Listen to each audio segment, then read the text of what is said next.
Welcome everyone. So today we're going to discuss about Schrödinger equation. Schrödinger equation is a partial differential equation that governs the wave function of a non-relativistic quantum mechanical system.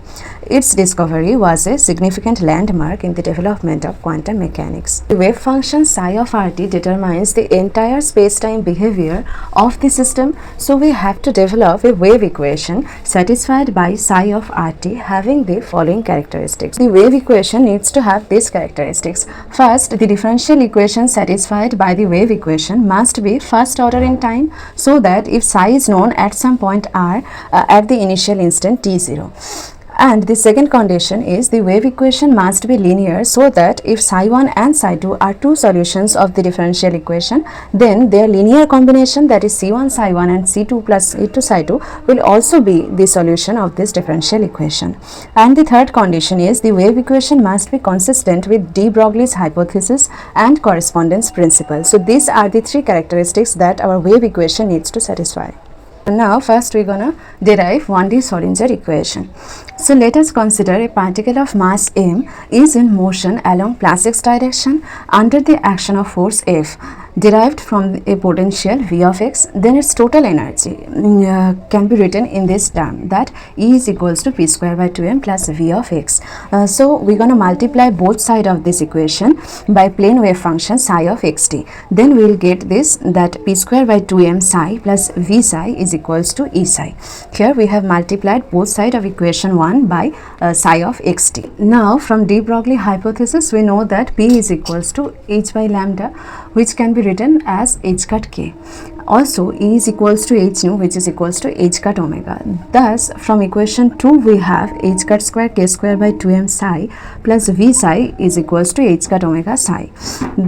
The 1D plane wave of wave vector k and angular frequency omega can be written in this form, that psi of xt is equals to a e to the power I kx minus omega t. Now psi of xt is equals to a e to the power I into kx minus omega t. So del 2 psi del x2 is equals to minus k square a e to the power I kx minus omega t. Or we can write it as minus k square psi, where psi is a e to the power I kx minus omega t. Now del psi del t is equals to minus I omega a to the power I kx minus omega t, or we can write it as minus I omega psi. This expression is psi. Now combining equation 3, 4 and 6, we have minus h cut square del 2 psi del x2 plus V psi is equals to I h cut del psi del t. So combining 5, 3, 4 and 6, we have this expression, and this is the time independent Schrödinger wave equation in 1D. For a free particle, there is no external force, hence potential V is taken to be 0.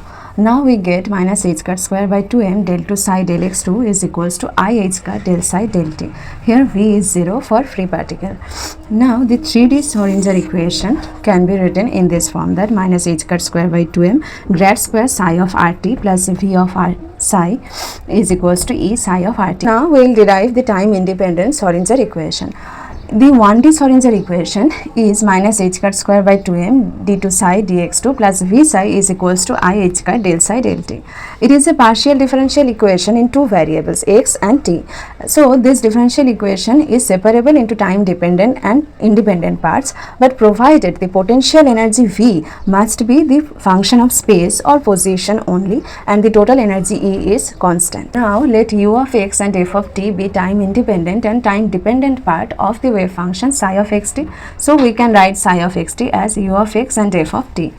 So substituting 2 in equation 1, we get minus h cut square by 2m f d2f dx2 plus v u f is equals to I h cut u df dt. Now we're going to divide both sides by u and f. So we will get that minus h cut square by 2m 1 by u d2u dx2 plus v is equals to I h cut 1 by f df by dt. Now we will equate this left hand side equal to the total energy E, and it will give us the time independent Schrödinger equation. Now the time independent part, from equation 3 we get minus h cut square by 2m into 1 by u d2u dx2 plus v is equals to E, or minus h cut square by 2m d2u dx2 plus vu is equals to eu. or we can write it in this term, that in this way, that d2u dx2 plus 2m by h cut square into e minus vu is equals to 0. This equation 5 represent time independent Schrödinger equation. Now time independent part. From equation 3 we get I h cut df dt is equals to ef, or df by dt is equals to minus e by h cut into f. So the solution of equation 6 is this, and the total wave function psi of x can be represented as psi of xt is equals to c u of x e to the power minus I e by h cut into t. So the general solution can be written in this way, that psi of xt is equals to summation n cn un of x c e to the power minus I ex by h cut into t. Here this un is that time independent part, and this c e to the power minus I ex by h cut is the time dependent part. Okay, so today we have discussed about Schrödinger equation and time independent Schrödinger equation, and on our next class we will discuss about postulates of quantum mechanics. Thank you everyone.